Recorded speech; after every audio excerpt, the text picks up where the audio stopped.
Hey, this is Jay, and this is a quick tutorial for adding incrementing ID rows in Google Sheets using n8n. I spent way too much time trying to figure out how to get this to work, so I figured I'd go ahead and record a quick tutorial to show how I actually ended up implementing it. So in my last video, I was building an AI agent that was helping me generate some social media content. So specifically, I was looking to make some n8n posts for LinkedIn, and I was just appending them to a Google Sheet, but I wanted the ID to increment. So when I add a new row, I wanted to make sure that it adds a new ID with each value, but I could not find a way to easily do that. Unfortunately, when you are adding, when you get the rows from Google Sheets in n8n, it just returns all of the rows. So if I were to test this, it will detect the range automatically, and it'll read rows until the last row in the sheet. So it's going to get all the rows.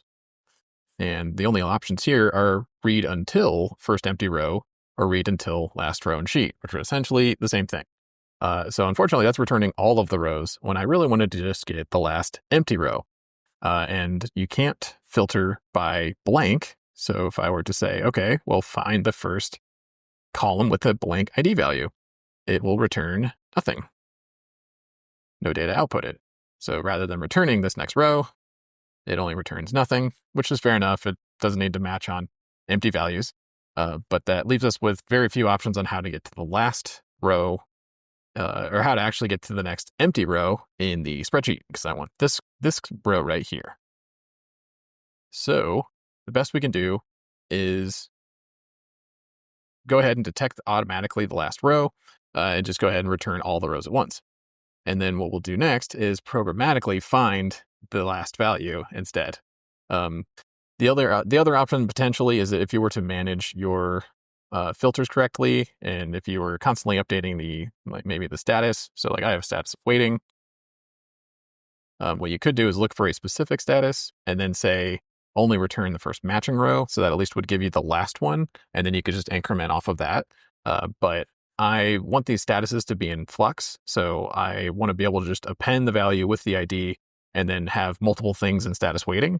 Because unfortunately, if you were to find the first matching row, it's going to go from top down. So it's going to give me the first row that has a status of waiting, which is, this is row number 6 with ID 5.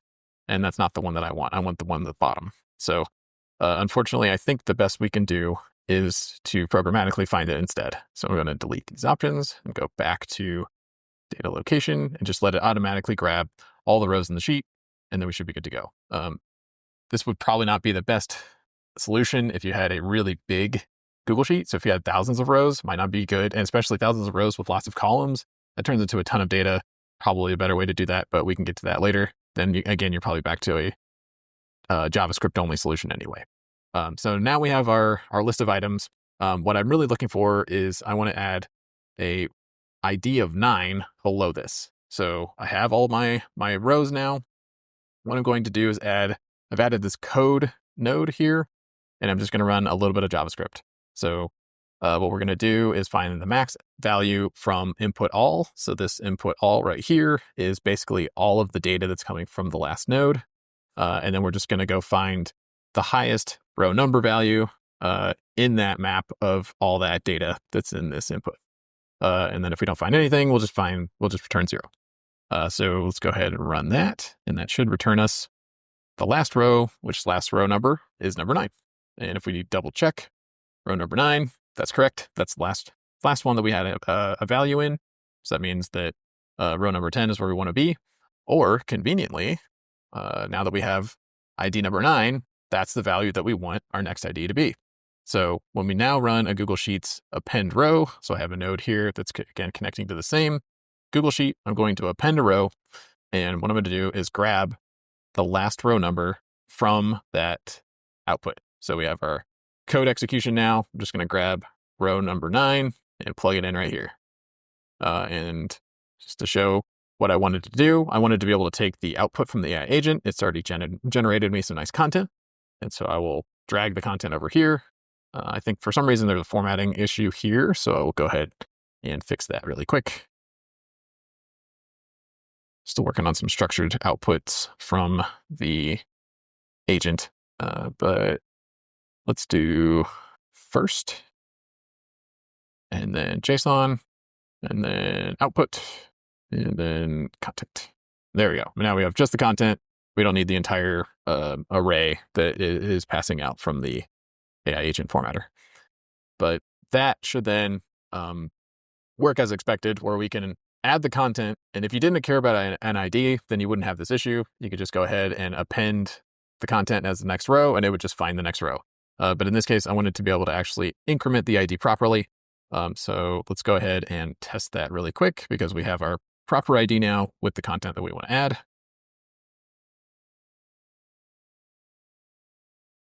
Okay, and we've added the ID number 9, and it's duplicated content, but the ID number is correct. It added a new row underneath with an ID of 9, with the last row being ID of 8. So mission accomplished there. Not the most straightforward, but it gets the job done. But I spent a little too much time trying to figure that out, so I figured I should go ahead and create a tutorial on how to do that. So if you know of a better way to do it, please let me know. I'm sure there's plenty of other options, but I thought that was a nice straightforward way to be able to solve something fairly simple. Again, I also have tutorials for the AI agent if you want to see how to build that out. I will include the entire workflow here for download in the description. So if you want to see the entire code, you can see it there. I will continue to make tutorials like this for n8n and other AI topics. So please let me know if there's anything else you would like to see. Also, please let me know if you have any other comments or questions. Otherwise, thank you for watching, and I will see you in the next one.